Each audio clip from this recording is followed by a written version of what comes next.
مسلم league نون کے senior رہنما شیخ روحیل اصغر نے الزام عائد کیا ہے کہ ایاز صادق نے چیف الیکشن کمیشن سے مل کر انہیں ہرایا۔ سوچی سمجھی سازش کے تحت یہ لوگ الیکشن کے روز بھی اثر انداز ہوئے۔ انہوں نے مزید کیا کہا، جانتے ہیں ڈان نیوز کے نمائندے میاں شعیب سے۔ شعیب بتائے گا لیگی رہنما روحیل اصغر کا مزید کیا کہنا تھا؟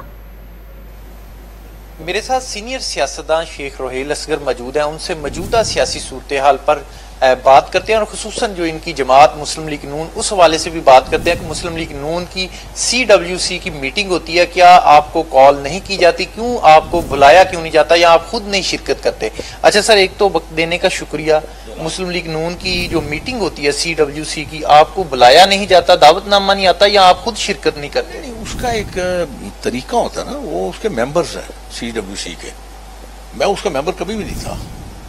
اتفاق سے میں کسی بھی میٹنگ کا ممبر نہیں ہوں، ان کی کمیٹی کا ممبر نہیں ہوں۔ مجھے اگر کہیں کہ تم نے اس کمیٹی کا ممبر بننا ہے تو میں انکار تو نہیں کروں گا نا۔ جب مجھے بنایا ہی نہیں گیا تو میں جہاز گاؤں وہاں پہ جاؤں گا بھی نہیں۔ میاں صاحب نے صدر بننا ہے، جنرل کونسل نے ہاتھ اٹھانا ہے، میں یہاں سے بیٹھ کے ہاتھ اٹھا دوں۔ آپ ایک الزام لگاتے ہیں کہ میرا حلقہ جو تبدیل کیا وہ ایاز صادق اس میں اہم، بالکل 100% اس سے مل کے کیا، 2 بندے ہیں، اس کا تو میں نے بتا دیا نا، اور چیف الیکشن کمیشن اس میں شامل تھا۔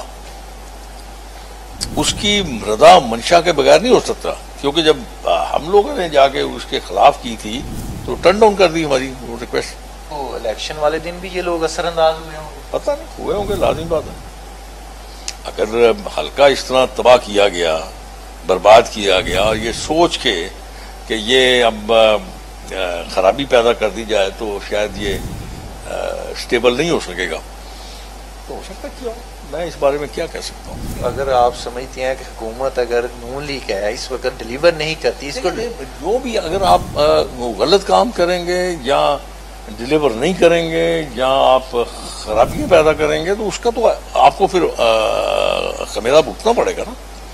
یہ بالکل نہیں ہے اب وہ زمانے چلے گئے کہ لوگ بغیر سوچے سمجھے نعرے لگاتے تھے، اب نہیں، اب آپ لوگوں کو فیسیلیٹیٹ کریں گے تو آپ کا نعرہ